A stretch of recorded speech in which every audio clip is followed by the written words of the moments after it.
오늘 주시는 말씀은 고린도전서 9장 1절로 12절까지 말씀을 보겠습니다. 고린도전서 9장 1절로 12절 말씀을 보겠습니다. 제가 읽겠습니다. 내가 자유인이 아니냐, 사도가 아니냐, 예수 우리 주를 보지 못하였느냐, 주 안에서 행한 나의 일이 너희가 아니냐. 다른 사람들에게는 내가 사도가 아닐지라도 너희에게는 사도이니 나의 사도됨을 주 안에서 인친 것이 너희라. 나를 비판한 자들에게 변명할 것이 이것이니 우리가 먹고 마실 권리가 없겠느냐. 우리가 다른 사도들과 주 형제들과 게바와 같이 믿음에 자매된 아내를 데리고 다닐 권리가 없겠느냐. 어찌 나와 바나바만 일하지 아니할 권리가 없겠느냐. 누가 자기의 비용으로 군복무를 하겠느냐. 누가 포도를 심고 그 열매를 먹지 않겠느냐. 누가 양떼를 기르고 그 양떼의 젖을 먹지 않겠느냐. 내가 사람의 예대로 이것을 말하느냐. 율법도 이것을 말하지 아니하느냐. 모세 율법의 곡식을 밟아 떠는 소에게 망을 씌우지 말라 기록하였으니 하나님께서 어찌 소도를 위하여 염려하심이냐. 오로지 우리를 위하여 말씀하시니 아니냐. 과연 우리를 위하여 기록된 것이니 밭 가는 자는 소망을 가지고 갈며 곡식 떠는 자는 함께 얻을 소망을 가지고 떠는 것이라. 우리가 너희에게 신령한 것을 뿌렸은즉 너희의 육적인 것을 거두기로 과하다 하겠느냐. 다른 이들도 너희에게 이 권리를 가졌거든 하물며 우리일까 보냐. 그러나 우리가 이 권리를 쓰지 아니하고 범사에 참는 것은 그리스도의 복음에 아무 장애가 없게 하려 함이로다.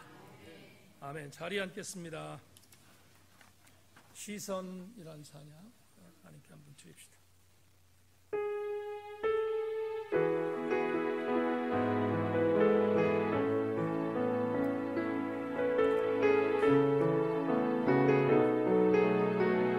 내게로부터 눈을 들어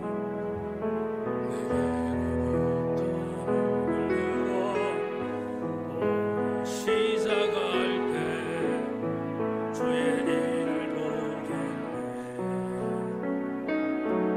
내 작은 마음 돌이키사 하늘에 꾸게 하네. 주님을 볼 때 모든 시선을 주님께 드리고 살아계신 하나님을 느낄 때 내 삶은 주의 역사가 되고 일하기 시작한 성령이 나를 변화시켜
말씀을 듣겠습니다. 내 시선을 하나님께 돌리면 하나님 그때부터 일하실 줄로 믿고 우리 모두와 함께 말씀을 들을 때 내 시선을 주님께 고정하는 시간 되게 하여 주시옵소서. 말씀의 승리가 임하는 귀한 날 되기를 원하며 예수 그리스도의 이름으로 기도하옵나이다. 아멘. 여러분과 함께 오늘 나눌 말씀의 제목은 범사에 참는 것은 이라는 제목을 갖고 절기선교 지난주에 행했기 때문에 고린도전서를 못했는데 다시 고린도전서로 돌아와서 36번째 말씀의 은혜를 나누겠습니다. 은혜로운 시간 되기를 소망합니다.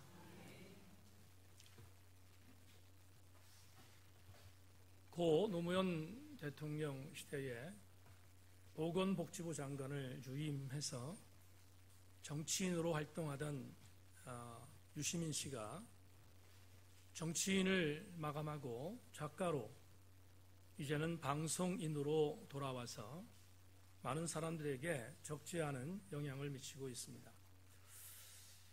유시민 씨가 정치를 끝내고 돌아와서 첫 번째 쓴 책이 나는 어떻게 살 것인가 라는 책입니다.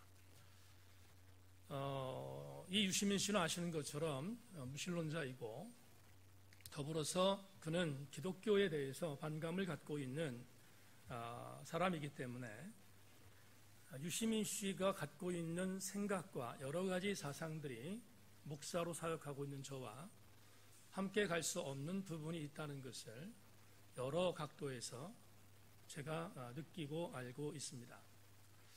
그럼에도 불구하고 무신론자인 유시민 씨가 이 나는 어떻게 살 것인가라는 책을 통해서 했던 여러 말들이 있는데 그 여러 말들 중에 무신론자가 했던 말이라고 배격하면 안 되고 그가 했던 말 중에서 가슴에 좀 담아야 할 내용들이 여러 가지가 보입니다.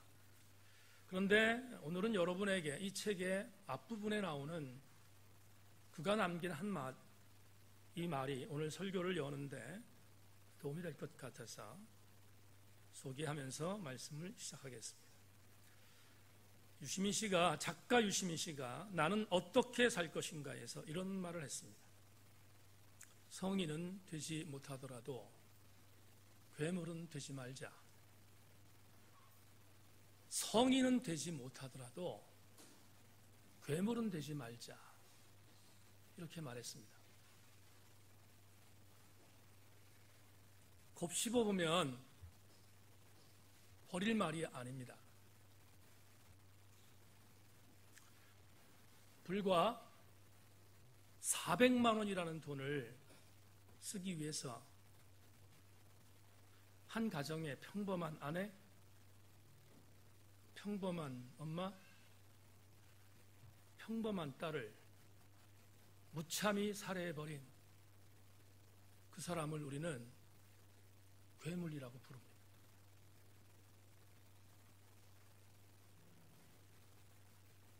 이데올로기라고 하는 괴물도 있습니다. 서울에서 불과 북쪽으로 멀리 떨어져 있지 않은 이 땅의 한 도시에서 핵무기만 갖고 있으면 전 세계에 자주권을 갖고 나라를 이끌 수 있다고 생각하는 한 사람이 있는가 하면 그 사람과 맞서서 핵이라는 것이 얼마나 위험한 것인지를 모르고 이 땅에 핵을 설치해야 된다고 생각하고 있는 동시다발적인 괴물들도 우리 주변에 깔려 있습니다.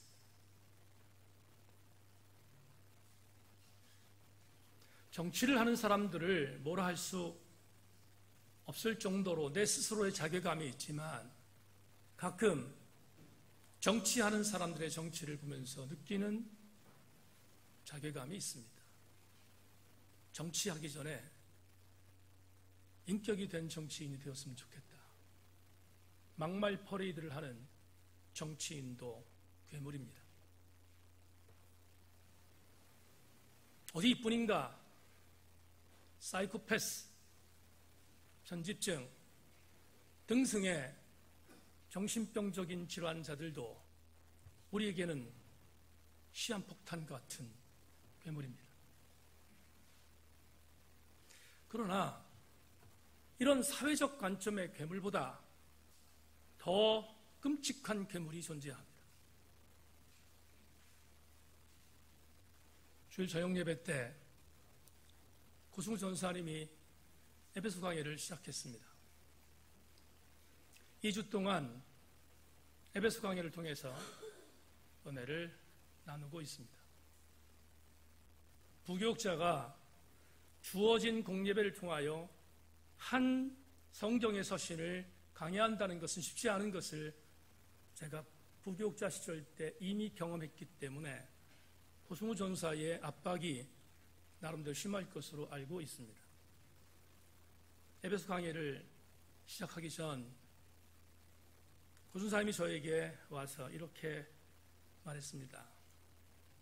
목사님, 에베소 강해를 준비하기 위해서 여러 자료들을 모으고 있습니다. 그리고 참 많이 공부하고 있습니다. 마음이 대견했습니다. 공부하는 공부하는 교육자로 선다는 것이 얼마나 대견한지 모르겠습니다. 그런데 고전사님의 말 중에 이런 이야기가 있었습니다. 목사님, 에베소서를 연구하다 보니까 에베소서에 관련되어 있는 여러 자료들을 보고 책들을 보게 되었는데 이미 하나님 나라에 계시는 고 하영조 목사님의 에베소 강해를 읽게 되었습니다. 하나됨의 열망이라는 책입니다. 제가 10수년 전에 다른 교회에서 에베소 강해를 할 때 봤던 책으로 제 서재의 빗발에 있는 책입니다. 하영조 목사의 그 책은 상당히 많은 에베소서의 인사이트를 줘서 수많은 사람들이 에베소서를 강의할 때 그 책을 통해서 은혜를 받습니다. 그런데 그 책을 보다가 또 다른 책을 하나 보았는데 그 책은 하영조 목사님 살아계실 때 온누리교회에서 함께 동역하던 부목사의 책이었습니다. 지금은 한 교회를 담임하는 담임 목사인데 이름을 대면 너무나 잘 아는 한 목사입니다. 이름을 무기명으로 말하고 그 목사의 책을 보았는데 충격받았습니다. 그분은 자기 이름으로 그 책을 냈는데 그 책은 하영조 목사의 하나됨의 열망의 책의 복사판이었습니다.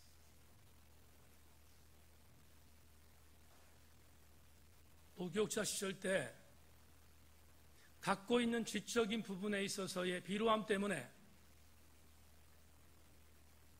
동역하는 목회자의 담임 목사의 설교를 인용하는 것 얼마든지 있을 수 있는 일이지만 지금은 버젓이 네임밸류가 있는 목사로 이 땅에서 자기 이름을 내며 목회하면서 남의 책을 그대로 베끼는 것은 괴물이 할 수 있는 것입니다.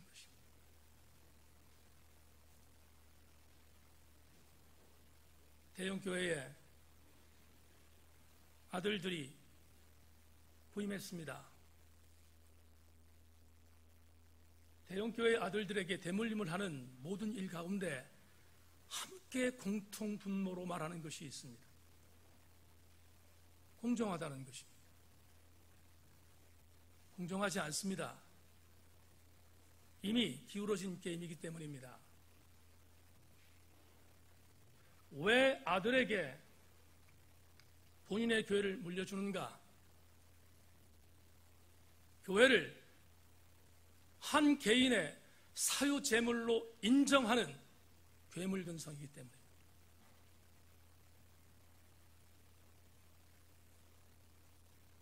이 땅에 수많은 괴물들이 존재합니다. 그러다 보니까 교회가 공격당합니다. 어떤 사회학자가 쓴 책에서 이런 글을 본 적이 있습니다. 기가 막힌 참담합니다. 그는 이렇게 말합니다.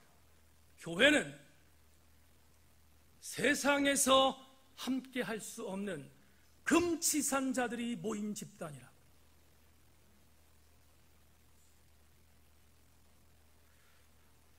글을 읽다가 끓어오르는 분노가 있었습니다. 왜 교회가 세상 사람들에게 해석 불가능한 자들의 집단으로 변질되었을까? 우리 교회가 이전부터 그랬는가? 그렇지 않습니다. 수많은 세상의 사람들이 교회여 우리를 살려달라고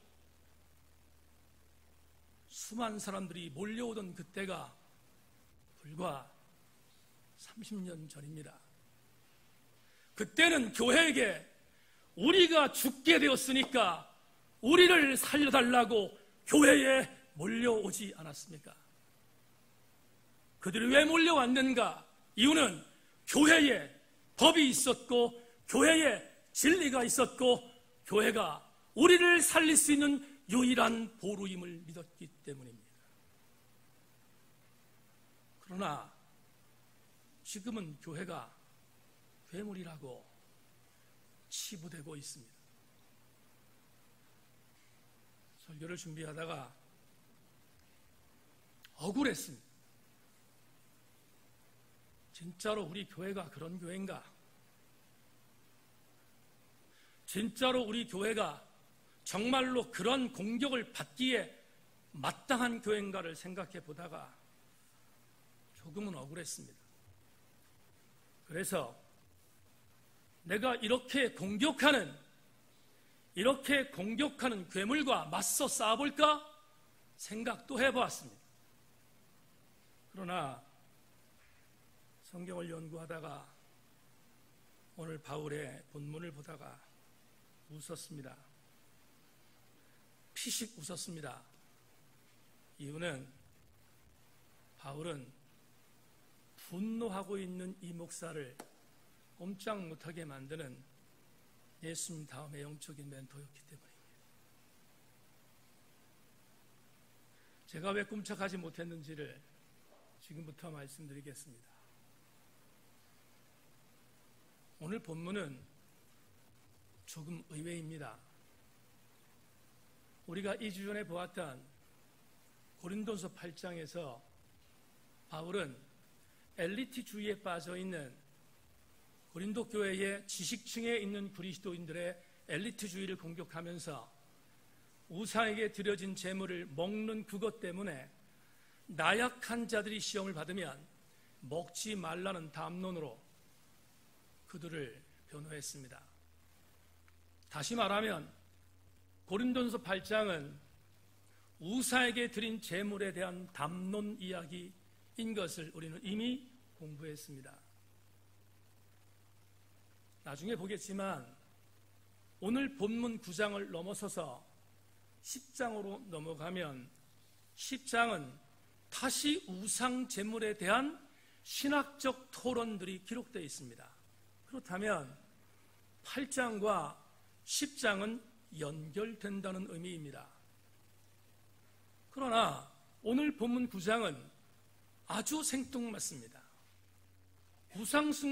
우상숭배를 하기 위하여 드렸던 제물을 먹고 마시는 것에 대한 담론이 사라지고 오늘은 9장에서 갑자기 바울 사도가 자기의 사도권을 변호하는 글이 기록되어 있습니다.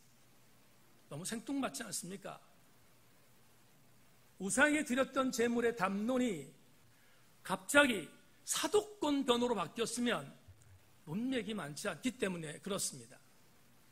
더군다나 10장이 우상숭배에 대한 관련된 또 다른 기록이라면 9장은 어디가 보더라도 참 불편한 한 장인 것을 인정하지 않을 수 없습니다. 그래서 진보적 신학자들은 그리고 진보적인 성서학자들은 9장이 잘못됐다는 것입니다. 왜냐하면 고린도 전서는 고린도 교회를 향한 사도 바울의 이모저모의 담론들을 토론한 것이 고린도 전서인가 하면 고린도 우서는 바울 사도의 사역 현장 속에서 바울이 겪었던 여러 가지의 일들, 교회가 아니라 개인적인 일들에 대한 기록이 고린도 우서라고 한다면 진보적 신학자들은 고린도 전서 오늘 읽은 9장이 고린도 후서에 들어갈 것인데 잘못 편집됐다고 해석하기도 합니다. 그러나 저는 생각이 다릅니다. 오늘 9장은 고린도 전서에 있어야 합니다. 정확하게 이 자리에 있어야 합니다. 왜 그럴까? 여러분에게 오늘 그것과 함께 씨름하는 시간을 가지려고 합니다. 오늘 본문 9장을 전체적으로 주제를 삼는다면 권리 포기입니다. 바울이 갖고 있었던 권리를 포기했다는 것을 부연하는 것이 9장입니다. 그러면 바울이 뭘 포기했는가? 오늘 우리가 받을 은혜입니다. 1절로 우리의 시선을 돌립시다. 1절, 내가 자유인이 아니냐, 사도가 아니냐, 예수 우리 주를 보지 못하였느냐, 주 안에서 행한 나의 일이 너희가 아니냐. 네 가지의 질문을 반어법으로 쓰고 있습니다. 헬라 원어 성경을 보면 이 본문 1절은 긍정을 강력하게 제시하기 위한 반어법적인 문법으로 기록되어 있습니다. 내가 자유인이 아니냐? 나는 자유인이라는 고백입니다. 내가 사도가 아니냐? 나는 사도라는 고백입니다. 내가 예수 그리스도를 보지 않았는가? 봤다는 것입니다. 그리고 마지막 네 번째로 내가 본 예수 그리스도를 통하여 너희 고린도 교회 성도들을 회심하게 만들어 교회 일꾼 되게 만들었다는 강력한 못박음이 오늘 1절에 담겨 있습니다. 그렇다면 바울이 왜 이렇게 강력한 메시지로 자신의 사도권에 대한 부분을 강력하게 변호하고 있는가? 이유가 있습니다.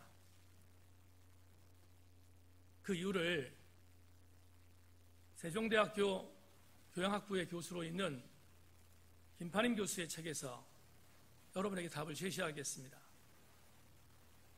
김판임 교수는 신약학을 전공한 학자인데 저와 바른교회 아카데미를 같이 하고 있는 학자라서 함께 의견을 나누기도 합니다. 그녀가 쓴 글을 하나 읽겠습니다. 바울은 오래전부터 고린도 교회 교인들로부터 들어온 말 중에 괴로움을 당했던 말이 있었다. 바울은 스스로 벌어가며 사는 걸 보니 사도가 아니다. 부연하여 설명을 할 필요가 있습니다. 바울은 아시는 것처럼 자비당 선교사였습니다. 바울은 돈을 벌어가면서 사역을 했다는 것입니다. 교회에서 사례를 받지 않았다는 뜻입니다. 스스로 장막을 깁는 장막업을 갖고 있는 텐트 메이커였기 때문에 스스로 돈을 벌으면서 사역을 했습니다. 왜 그랬는가? 바울이 왜 자비랑으로 선교했는가? 이유는 간단합니다. 여러분, 소아시아에 있는 여러 교회를 바울이 세웠는데 오늘 본문의 배경이 되고 있는 고린도 교회만 지금으로 말하면 대형 교회입니다. 나머지 모든 교회는 가난한 교회였습니다. 특별히 빌립보 교회는 교회를 유지할 수 없을 정도로 가난한 교회였습니다. 그러다 보니 사도 바울은 자기가 세웠던 교회에 부담을 주고 싶지 않았습니다.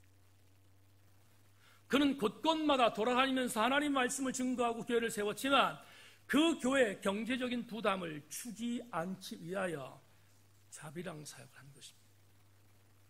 그러나 고린도 교회는 다릅니다. 고린도 교회는 소아시아 교회 가운데서 가장 부유했던 교회였기 때문입니다.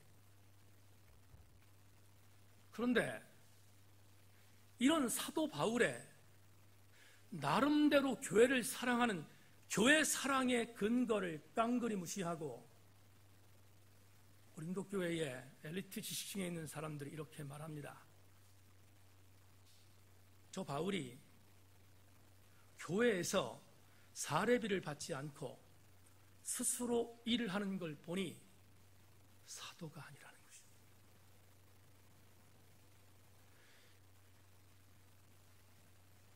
당시에 사도권은 굉장히 중요한 이슈였습니다. 왜냐하면 당시 초대교회에서 사도로 인정하기 위해서는 두 가지가 있어야 했습니다. 첫째, 예수께서 직접 부르신 증거입니다. 12명의 제자, 이스가리오 출신의 유다를 제외한 나머지 마띠아로 보강된 12명은 주님이 부르셨다는 확증 때문에 사도로 부름받았습니다. 그러나 사도 바울은 살아있을 때 예수를 만난 적이 없기 때문에 예수 그리스도를 통하여 직접적인 부르심을 받은 적이 없습니다. 그래서 항상 사도 바울은 꼬리표로 따라다녔던 것이 사도권에 대한 질문이었습니다. 또 하나, 당시의 사도라면 반드시 하나를 또 하나 경험해야 되는데 부활하신 주님을 만났어야 했습니다. 12명의 사도는 부활하신 주님을 만났습니다. 왜냐하면 같은 동시대에 살았기 때문입니다. 그러나 사도 바울은 예수님이 살아계신 공생의 3년 동안 직접 예수님과 동행하지 않았습니다. 이것도 사도권을 회방받는 한 가지의 이유일 수 있었습니다. 그러나 바울이 강력하게 자기를 변호합니다. 나는 주님으로부터 직접 부름받은 이방의 사도라는 것입니다. 또 한 가지, 나는 다메섹 도상에서 부활하신 주님을 만났다고 사도행전의 3번에 걸쳐서 강조하고 있습니다. 바울 스스로는 자기의 사도권에 대하여 전혀 뒤로 물러서지 않았습니다. 그래서 바울은 자기 스스로가 12사도에 비해서 레벨이나 아니면 교회에서 사례를 받고 교회에서 정당한 대우를 받는 것에 대하여 마땅히 받을 권리가 있었음을 오늘 고린도 전서 9장에서 우리에게 피력하고 있습니다. 본문 5절을 보겠습니다. 본문 5절에서 이렇게 말합니다. 우리가 다른 사도들과 주의 형제들과 게바와 같이 믿음에 자매된 아내를 데리고 다닐 권리가 없느냐? 이 구절을 해석하다가 바울의 이 토로에 대해서 가슴이 아렸습니다. 여러분, 바울이 지금 5절에서 무슨 말을 했습니까? 영국의 더럼대학의 바레트 교수의 해석을 소개하겠습니다. 믿는 자매를 데리고 다닐 권리가 없냐는 반문은 사도들도 결혼할 권리가 있다는 말과 일치한다. 그러므로 가정을 이룬 사도들은 마땅히 가족 부양에 책임을 져야 했는데 교회가 그런 일을 감당하는 것은 당연한 일이었고 사도들은 그 권리를 누렸다. 그러나 바울은 그 권리를 포기했다. 바울은 베드로와 견주어 볼 때 그는 전혀 베드로에 대하여 업신여기를 당할 만한 사도가 아니었습니다. 그런데도 불구하고 소아시아 여러 교회들은 예루살렘의 수장이었던 베드로를 극진히 대우했습니다. 그가 소아시아의 이방의 교회를 돌 때마다 베드로를 지극히 섬겼습니다. 그건 베드로가 사도의 수장임을 인정했기 때문입니다. 그러나 바울은 자기가 그럴 만한 권리가 있음에도 불구하고 베드로처럼 결혼도 하지 않았습니다. 교회에서 사례도 받지 않았습니다. 사도 바울은 이 모든 사도가 지녀야 할 권리를 포기했다는 것입니다. 그렇다면 여러분, 이심전심으로 교회에서 바울 사도의 그러한 마음을 인지하고 바울을 사랑하고 바울을 인정해주고 바울을 대우해야 되지 않습니까? 그런데 고린도 교회는 못됐습니다. 고린도 교회는 질이 떨어졌습니다. 고린도 교회는 이렇게 교회를 사랑하는 마음으로 자기의 권리를 포기했던 사도 바울을 공격하기 시작합니다. 스스로 돈을 벌어가면서 사역을 감당하는 것을 보니 저 사람은 사도가 아니라고 공격한 것입니다. 적반하장입니다. 그 섭섭함을 사도 바울도 인간인지라 2절에서 토로합니다. 오늘 본문 2절을 보십시다. 다른 사람에게는 내가 사도가 아닐지라도 너희에게는 사도이니 나의 사도됨을 주 안에서 인친 것이 너희라. 바울은 고린도 교회 성도들을 향하여서 섭섭함을 토로하고 있습니다. 그러나 바울은 이 섭섭함을 인간적인 모습의 감정적인 섭섭함으로 끝내지 않습니다. 본문에서 바울은 왜 내가 권리를 포기했는데, 내가 사도권의 권리를 포기했는데 나는 그 권리를 주장할 만한 충분한 이유가 있다는 것을 개진했을까? 이걸 알아야 고린도 교회 성도들이 잘못되었다는 사실을 깨달을 수 있었기 때문입니다. 오늘 본문 7절 10절은 중요한 비유적인 해석입니다. 본문 7절부터 10절을 제가 읽겠습니다. 누가 자기 비용으로 군복무를 하겠느냐? 누가 포도를 심고 그 열매를 먹지 않겠느냐? 누가 양떼를 기르고 그 양떼의 젖을 먹지 않겠느냐? 내가 사람의 예대로 이것을 말하느냐? 율법도 이것을 말하지 아니하느냐? 모세 율법의 곡식을 밟아 떠는 소에게 망을 씌우지 말라 기록하였으니 하나님께서 어찌 소들을 위하여 염려하심이냐? 오로지 우리를 위하여 말씀하심이 아니냐? 과연 우리를 위하여 기록된 것이 밭가는 자는 소망을 가지고 갈며 곡식 떠는 자는 함께 얻을 소망을 가지고 떠는 것이라. 여러분, 이 본문을 제가 해석하겠습니다. 바울은 자신의 사도권을 포기했다고, 자신의 권리를 포기했다고 바울을 비난거리는 사람들을 향하여 자신을 변호하는 것을 세 가지의 비유적인 내용을 통하여 설명하고 있습니다. 첫째, 군인의 비유입니다. 군인이 있다. 군대에 들어갔다. 그런데 군복무하는 자가 자기가 가지고 들어간 물건으로 군복무를 하는가? 아니라는 것입니다. 왜? 군인으로 들어간 자는 군대에서 그의 삶을 책임지기 때문입니다. 이번에 대통령으로 선출된 이번 대통령은 병장 월급을 엄청나게 올렸더라고요. 국가에서 나라를 위하여 수고하는 군인들을 책임지는 것은 마땅하지 않습니까? 그 이야기를 지금 받을 만한 권리를 군인도 받고 있다고 말한 것입니다. 둘째, 포도원의 농부입니다. 이 비유도 기가 막힌 비유인데 농부가 열심히 농사를 져서 포도를 수확했습니다. 시장에 갖다 팔았습니다. 그런데 바울이 이렇게 말하는 것입니다. 시장에 갖다 판 포도를 먹고 싶어서 이 주인이 시장에 가서 자기가 결실을 맺어서 시장에 갖다 팔아낸 그 포도를, 그것을 가서 사먹는 사람이 어딨냐는 것입니다. 여러분, 포도원의 농부가 포도가 먹고 싶으면 제일 좋은 것을 수확해서 본인이 먹지, 시장에 갖다 판 것을 가서 사는 사람이 어디 있습니까? 없지 않습니까? 세 번째, 목동을 이야기 듭니다. 목동이 있습니다. 열심히 양을 키워서 양의 젖을 짰습니다. 그 양의 젖을 짜서 젖을 먹는데 가장 첫 번째 먹고 싶은 젖을 여러분 우유로 만들어서 갖다 판 우유를 다시 사먹는 양이 목동이 있겠는가? 없다는 것입니다.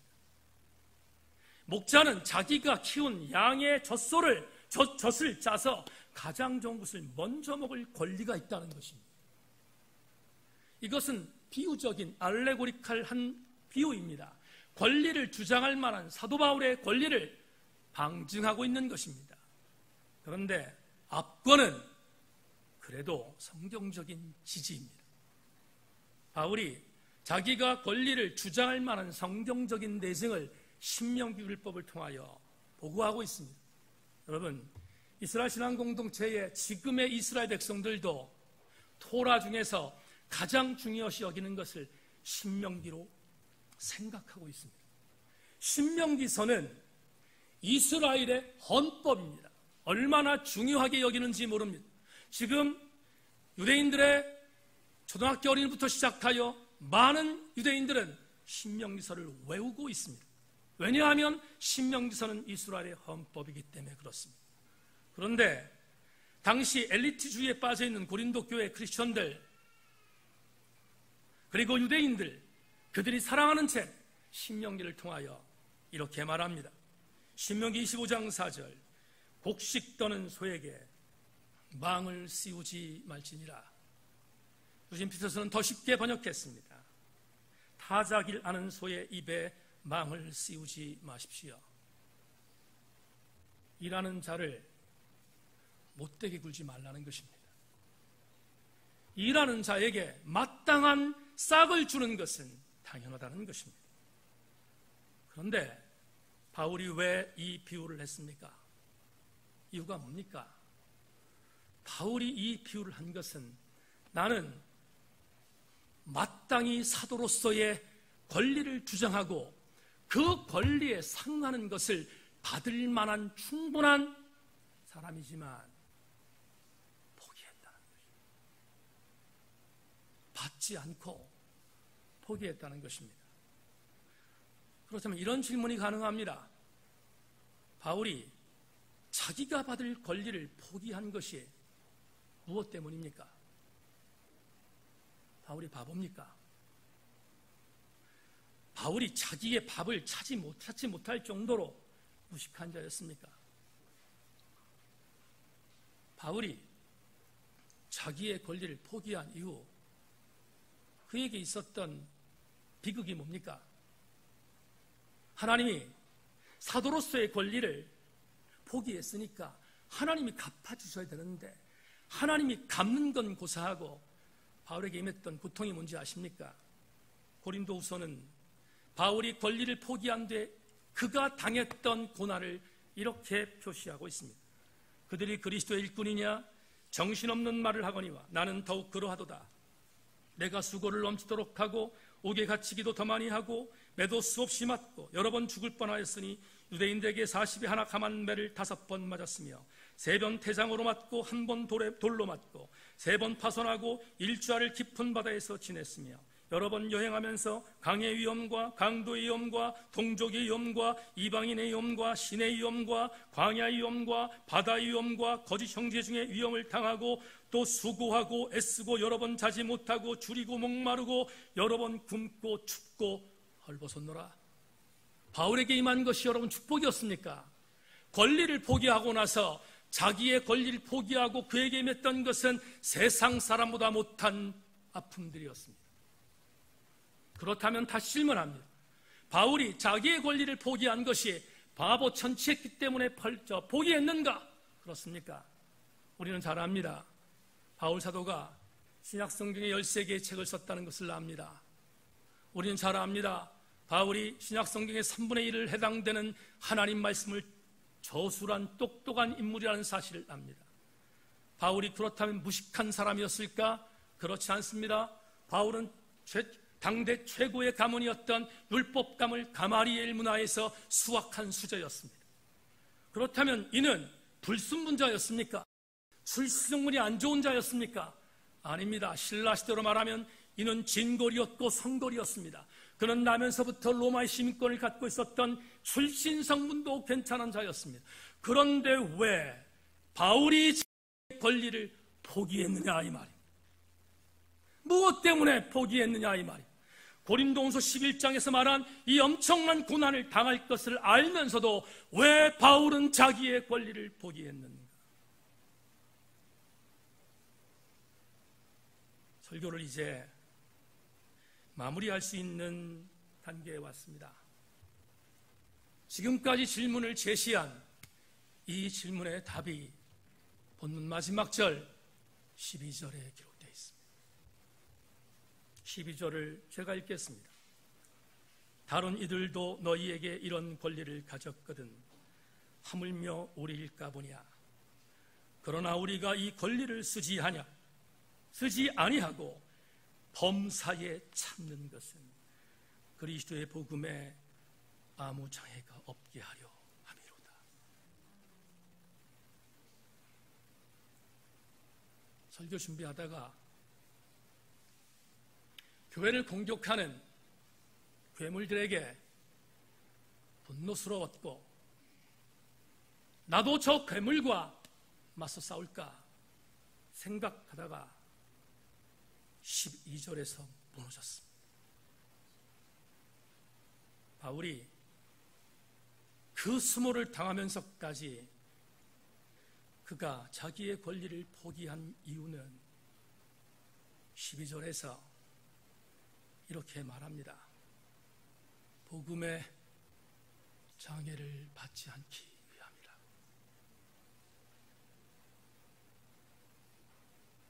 오늘 12절에 범사라는 단어가 보입니까? 범사의 헬라어 단어는 판타입니다. 판타를 영어 성경에 이렇게 번역했습니다. All sing. All sing이라면 분노해도 될 것 같습니다. 그런데 영어 성경에 범사, 판타를 All sing이라고 번역하지 않고 All things라고 번역했습니다. 복수입니다. 빠지는 구석이 없습니다. 모든 것들입니다.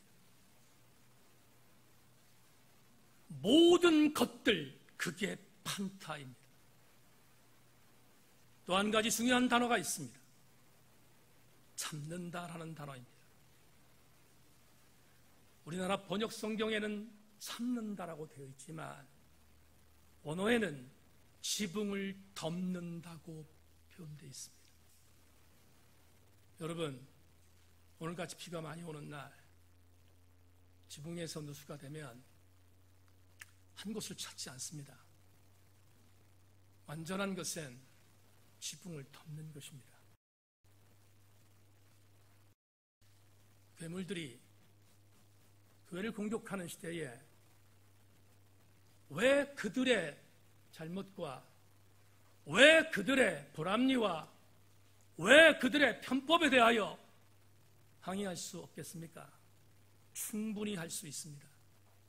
그러나 우리가 범사에 참는 것은 다른 이유 때문이 아니라 복음의 장애를 받지 않기 위해서입니다.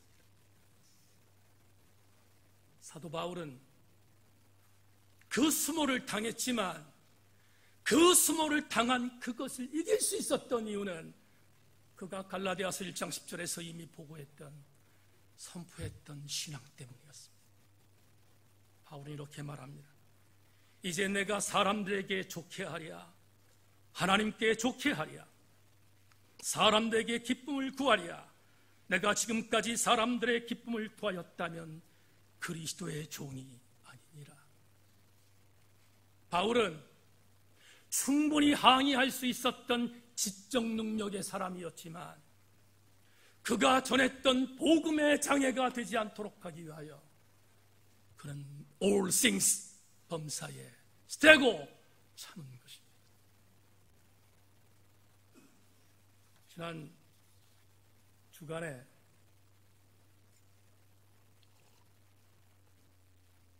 새벽 예배의 성경 강독의 본문은 이사야서였습니다. 이사야는 남유다를 위하여 하나님 부르신 예언자입니다. 그러나 가끔은 이사야도 북왕국을 향하여 예언한 예언이 있습니다.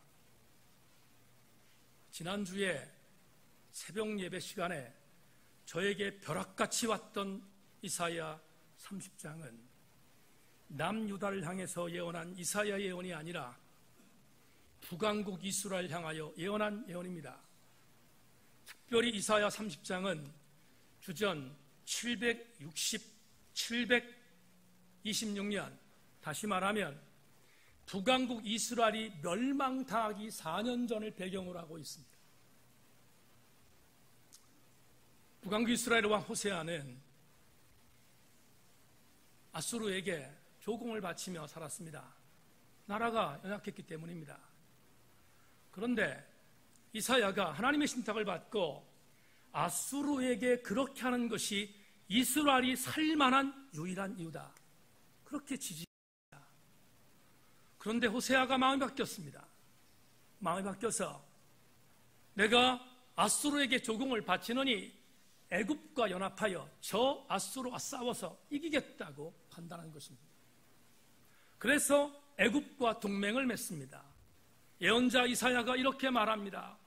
왕이여, 절대로 애굽과의 동맹을 깨트리면 안 됩니다. 나라가 멸망합니다. 예언자 이사야가 아수르가 좋아서 그렇게 예언한 것이 아니라 그게 하나님의 오라클 신탁이었기 때문이에요. 하나님이 그렇게 명령하니까 아수르와의 동맹을 깨지 말라고 그렇게 만류했건만 호세아가 예언자 이사야의 말을 콧방귀 꼈습니다. 안 듣습니다. 그리고 애굽과 동맹을 맺었습니다.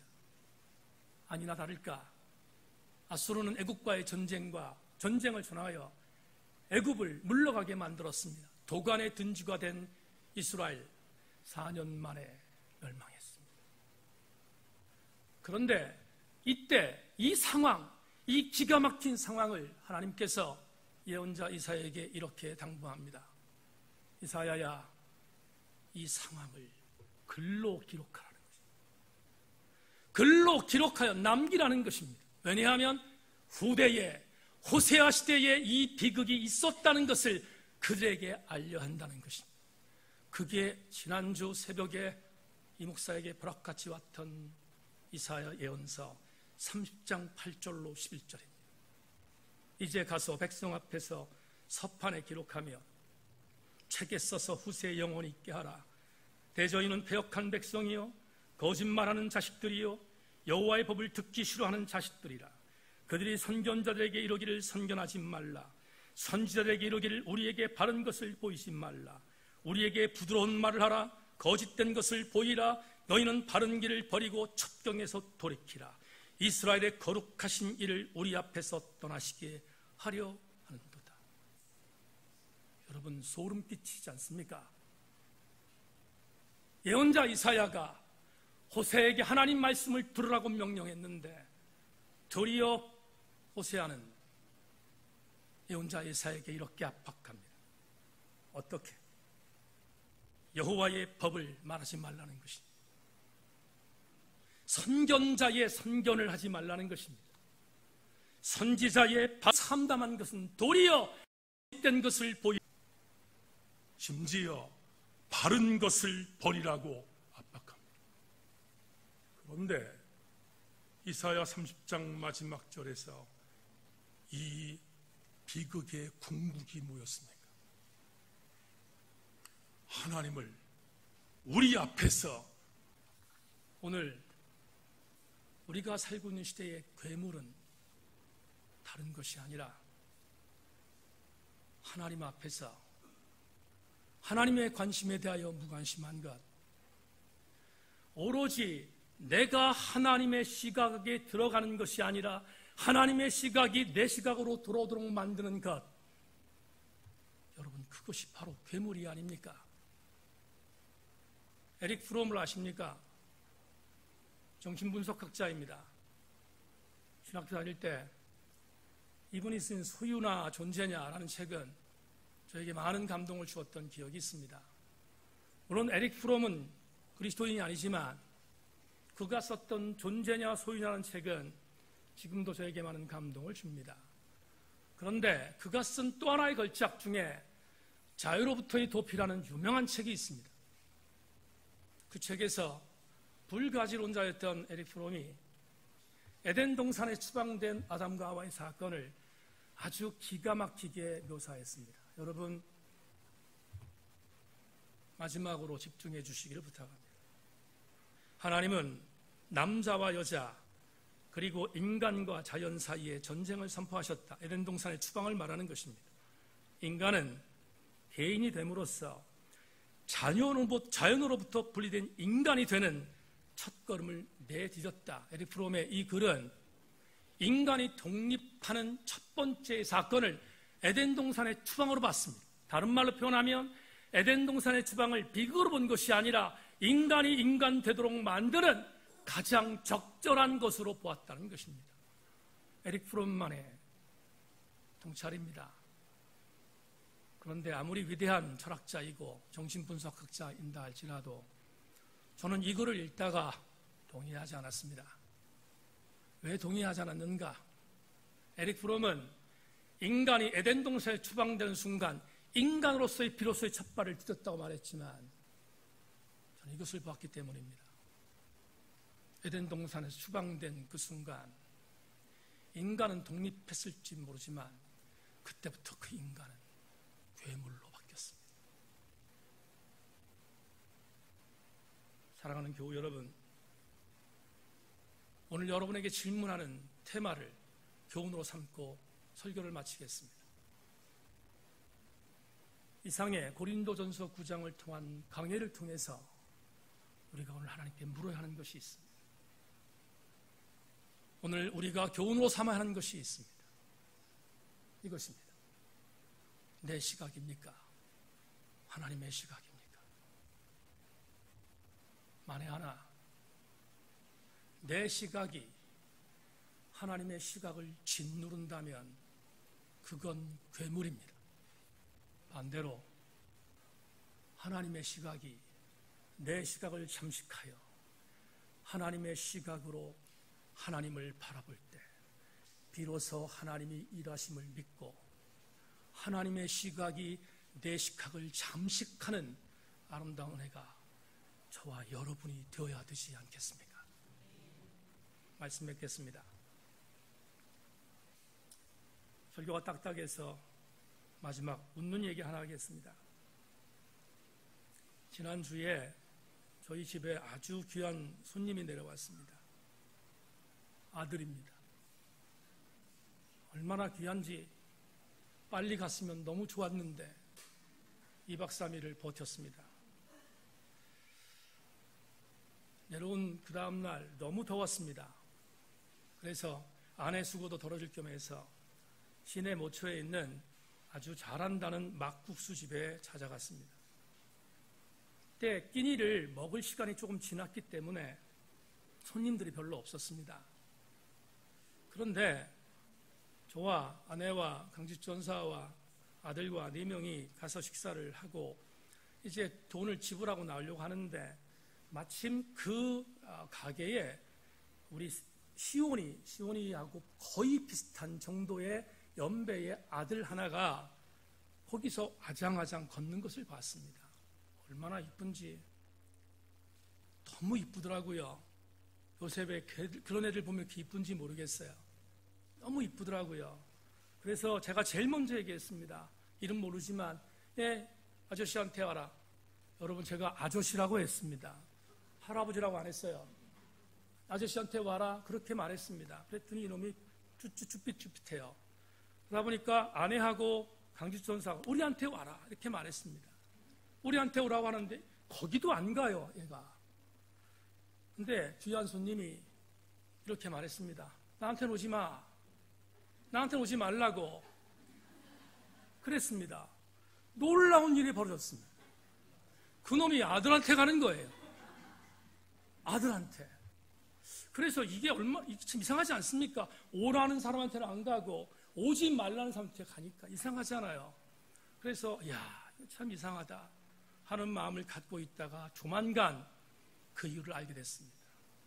이놈이 아장아장 걸어서 아들한테 갔습니다. 가서 안기는 줄 알았더니 갑자기 주먹으로 머리통을 쳤습니다. 머리통을 쳤습니다. 그러니까 아들이 얼마나 놀랐겠어요. 졸지에 당한 것입니다. 우리는 속으로 좋았습니다. 왜냐하면 오라는 우리에게 안 오고 오지 말라는 아들한테 갔으니까 나름대로 대리만족이라고 할까요? 그런 게 있었어요. 아들이 너무 황당했습니다.